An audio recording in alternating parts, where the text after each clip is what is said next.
अस्सलाम वालेकुम students. I hope कि आपको कल का लेक्चर समझ आया होगा। तो कल हमने पढ़ा था गैसेस एक्सचेंज इन प्लांट, तो आज हम पढ़ रहे हैं गैसेस एक्सचेंज इन ह्यूमन। तो जो गैसेस एक्सचेंज होती हैं ह्यूमन के अंदर, वो एक रिस्पायरेटरी सिस्टम के ज़रिए होती हैं। जो रिस्पायरेटरी सिस्टम है आगे 2 पार्ट्स में डिवाइड होता है। उसका जो पहला पार्ट है वो है एयर पैसेज वे। तो आज हम सबसे पहले एयर पैसेज वे को डिस्कस करेंगे एंड नेक्स्ट वीडियो में हम लंग्स को डिस्कस करेंगे।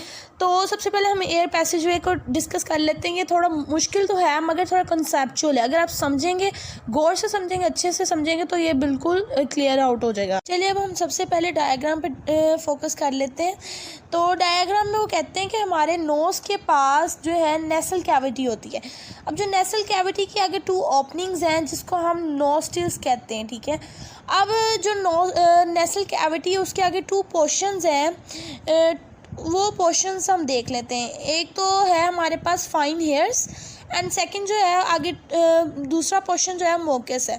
जो फाइन हेयर्स है उसका फंक्शन ये होता है कि वो हमारे जो अंदर एयर हम इनहेल कर रहे हैं उसके अंदर से डस्ट पार्टिकल को फ़िल्टर कर देता है, यानी निकाल देता है। और जो मोकस है इसका ये होता है कि ये हमारे जो अंदर आने वाली एयर है जो हम इनहेल कर रहे हैं उसको वार्म करता है और मॉइस्चर करता है, जिससे उसका टेम्परेचर जो है हमारी बॉडी के टेम्परेचर के इक्वल हो जाता है। तो अब नेक्स्ट जो है हम डायग्राम पे फिर फोकस करते हैं। तो इसके बाद है ओरल कैविटी जो कि हमारे माउथ के बिहाइंड होती है, ठीक है। और ये हमने 9th में इसके तो फंक्शंस बहुत ज़्यादा पढ़े भी थे कि एक ये ग्राइंडिंग करता है, उसके बाद लुब्रिकेशन करता है, तो चूइंग ऑफ फूड करता है। तो ये सब तो आपको याद ही होंगे। अच्छा, नेक्स्ट अब इसकी जो ओपनिंग है उसको हम कहते हैं फेरेनिक्स। फेरेनिक्स एक नाली है जिसके अंदर से सांस और खुराक दोनों पास थ्रू होते हैं, ठीक है। और जो ये फेरेनिक्स है ये आगे डिवाइड हो रहा है लैरिंक्स में और एसोफेगस। एसोफेगस वो जिसको हम खुराक की नाली कहते हैं और लैरिंक्स वो जिसको हम सांस की नाली कहते हैं। अब ये क्या होता है कि इन दोनों जो एसोफेगस होती है इसके ऊपर एक आप ये कह लें ढक्कन से जैसे पड़ा होता है जिसको हम कहते हैं गॉल्टिस, ठीक है। अब उसके ऊपर जो एक कवर सा होता है, एक लेयर होती है, उसको हम एपिगॉल्टिस कहते हैं। अच्छा, अब ये आप सोच रहे होंगे कि उसके ऊपर ढक्कन सा क्यों होता है एसोफेगस के ऊपर। वो इसलिए होता है कि जब फूड आता है तो ये जो ढक्कन सा है ये मूव करके लैरिंक्स के ऊपर मूव कर देता है ताकि जो खाना है वो सांस की नाली में से ना चले जाए, वो खाने मतलब खुराक वाली नाली से ही गुजरे। तो इसके बाद जो है ये डिवाइड हो रहा है ट्रैकिया में। ट्रैकिया भी को भी हम विंड पाइप ही कहते हैं और ये 12 सेंटीमीटर होती है, ठीक है। ये 12 सेंटीमीटर लॉन्ग होती है और इसको कार्टिलेजियस स्ट्रिंग कहते हैं। कार्टिलेजियस स्ट्रिंग मीन कि आपने वेसन का नीचे वाला पाइप देखा होगा, वो ऐसे सी शेप टाइप होता है, यूं यूं। तो इसको हम कार्टिलेजियस स्ट्रिंग कहते हैं। चलिए अब हम नेक्स्ट आगे मूव करते हैं। तो हमारे पास यहाँ वो बता रहे हैं ट्रैकिया के बाद 2 उसमें डिवाइड हो रहा है, ठीक है। ये देखें 2 पाइप्स में 2 ट्यूब्स में हो रहा है जिसको हम ब्रोंकाई कहते हैं। अब जो ब्रोंकाई है वो आगे फर्दर ट्यूब्स, छोटी छोटी ट्यूब्स में ना ये देखें डिवाइड हो रहा है, ठीक है, जिसको हम क्या कहते हैं जी एल्वोलाई, ठीक है। अब एल्वोलाई का जो उन्होंने स्ट्रक्चर है वो अलग से आप लोगों को दिखा भी दी है। ये देखें, ये यूँ नहीं लग रहा जैसे अनार है, उसके ऊपर वाली ये डंडी है, ठीक है, और ये आगे अनार के वो गुच्छाज हैं, ठीक है। ये देखो यूँ नहीं लग रहा। तो अब ये एक एग्जांपल है आप लोगों की, जब आपके मतलब आपको भूलेगा नहीं अब कि जैसे जो ऊपर वाली डंडी है अनार की उसको एल्वोलेर डक्ट कहते हैं और जो नीचे उसके बने हुए उसको गुच्छे से अनार के बने हुए उसको हम एल्वोलाई कहते हैं।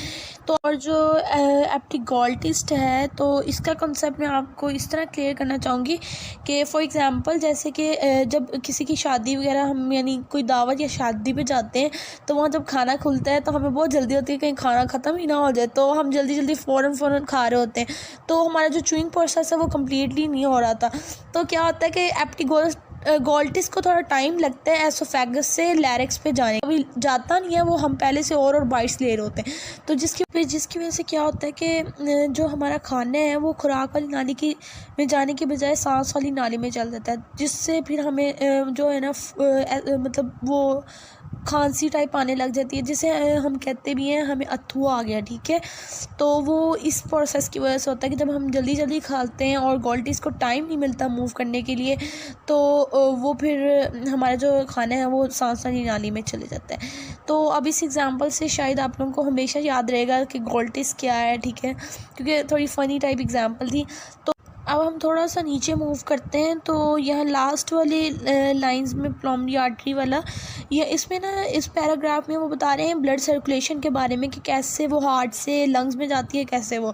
तो ये थोड़ा कंसेप्ट की बात है, तो जब हम इसका वो सर्कल नहीं बना के देखेंगे तब हमें सही से समझ नहीं आएगी। तो मैं आप लोगों को यहाँ से अच्छे से समझाती हूँ। पहले प्लमरी आर्टरी है, ठीक है, वो डीऑक्सीनेटेड ब्लड दे रही है लंग्स को, डीऑक्सीनेटेड ब्लड लंग्स तक प्रोवाइड कर रही है, ठीक है, लंग्स कंप्लीट लिख देती हूँ यहाँ, लंग्स को दे रही है। अब लंग्स जो है ऑक्सीनेटेड ब्लड जो है वो दे रहे हैं प्लमरी वेन्स को। अब प्लमरी वेन्स जो है वो दोबारा से हार्ट को दे रहे हैं और हार्ट आगे से पूरी बॉडी में ट्रांसफ़र कर रहे हैं। ये सारा उन्होंने मैकेनिज़्म जो है इसमें बताया हुआ है, और इसमें इतना मुश्किल नहीं है, मगर बच्चे कहते हैं थोड़ा मुश्किल है, तो मैंने ये सारा साइकिल बना दिया। अब इससे आपको याद रहेगा कि क्या क्या प्रोसेस हो रहा है अंदर। और अब मैं यहाँ आप लोगों को पॉइंट्स लगवा देती हूँ, स्टार्ट से आ जाएं। यहाँ सबसे पहले तो बनता है कि हमारे पास ये वाली हेडिंग बनती है, और उसके बाद ये वाली हेडिंग है, इसकी हेडिंग है, आगे 2 पोर्शंस की हेडिंग है जिसमें हमारे पास मॉकस की बनेगी हेडिंग, और फाइन हेयर्स की भी हेडिंग बनेगी, ठीक है। तो अब अगले पेज में हम हेडिंग देख लेते हैं। इसमें हमारे पास बनेगी फेरेनिक्स की, गॉल्टिस की, वॉइस बॉक्स, ठीक है, ट्रैकिया की भी। और नेक्स्ट पेज में हमारे पास और इस पेज में हमारी हेडिंग बन रही है ब्रोंकाई की, ब्रोंक्यूल्स की, एल्वोलाई डक्ट की, एल्वोलाई की। और आई होप कि आपको आज का लेक्चर समझ आया होगा। प्लीज़ सब्सक्राइब माय चैनल, और कुछ ना समझ आया तो कमेंट करके आप पूछ सकते हैं। अल्लाह हाफ़िज़।